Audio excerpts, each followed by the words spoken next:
Mix by AG recording studio.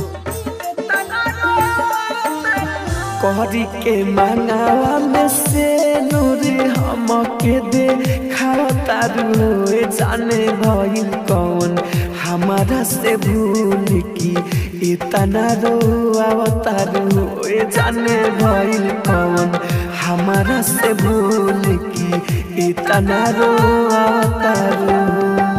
DJ Prabhunand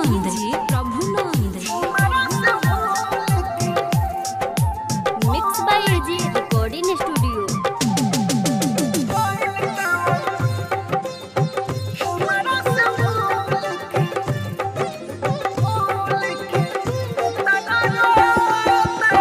भूले के चाही बाकिर भूले नहीं इतना सतावतारू भूले के चाही बाकिर भूले नहीं इतना सतावतारू जाने भइल कौन हमारा से भूल की इतना रोआवतारू।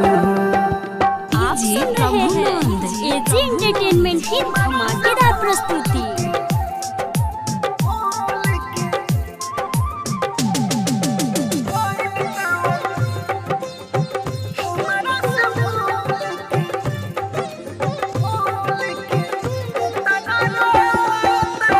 राइटर मनोज के देखिया में अगिया लगावतारू राहुल राजधानी के देखिया में अगिया लगावतारू जाने भइल कौन हमारा से भूल की इतना रोआवतारू।